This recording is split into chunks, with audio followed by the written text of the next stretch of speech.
సూర్యుడు ఓ సూర్యుడు ఎందుకమ్మా పిలవకుండానే దంచెడిచి పెడుతుండు నువ్వు మళ్ళెందుకు పిలుతాన్నావు? ముఖం అంతా నల్లగా అవుతున్నది, జర నీ ప్రతాపం తగ్గించయ్యా. నువ్వెంత బతిమలాడినా ఇంకా నెల రోజులు నేను సూరయ్య ఎవ్వలి మాట అయినా అని అంటాడు. నిన్న వాషింగ్ మిషన్ లో బట్టలు తీసి కుర్చీలేస్తే దండం మీద అయ్యాక ముందే ఆరిపోయినాయిరా. ఇంకేంది ఆరేసే పని తప్పింది కదా. వాడిపోయిన ఆకుకూర లెక్క అవుతున్నారా? నేను ఎండబెట్టిన అప్పడం లెక్క అయినా అరుస్తున్నానా? అంతేనంటవా? సూరయ్య తగ్గడంట. చూస్తుండగానే ఎండాకాలం రానే వచ్చింది. ఏప్రిల్ నడుమిట్లా ఉన్నామంటే ఇంకా 2 నెలలు దంచి దంచి ధనాలు బుక్కిస్తాడు అన్నట్టు. తెలంగాణలో నిన్నటి లెక్కలు తీస్తే 42 డిగ్రీలు అందుకున్నది శానా దిక్కులా. అంటే ఎప్పటికంటే 2-3 డిగ్రీలు పెరిగింది. పొద్దుగాల 8 గంటలకు డ్యూటీకి ఎక్కితే మళ్ళా 5 గంటల దాకా చిన్నగా రెస్ట్ కూడా తీసుకుంటలేడు సూరిబాబు. కొత్త పెళ్లి కొడుకు లెక్క శక్కున మెరుస్తున్నాడు. ఇక పగటిలా రోడ్ల పొంటి చూస్తే పిల్ల బయటకు వెళ్తలేరు. డ్యూటీలున్నోళ్లకు తప్పగా వెళ్తారు, నోట్లకెళ్లి మాట కూడా వెళ్తలేదు.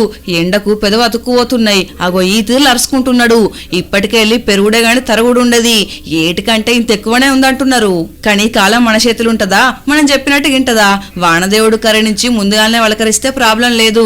లేకుంటే మాత్రం జర్ర పైలంగా ఉండాలి. ఆరోగ్యం మీద శ్రద్ధ పెట్టుకోవాలి. సరేనా? ఎప్పటికప్పుడు వేడివేడి వార్తలు ఉంటే చెప్తూనే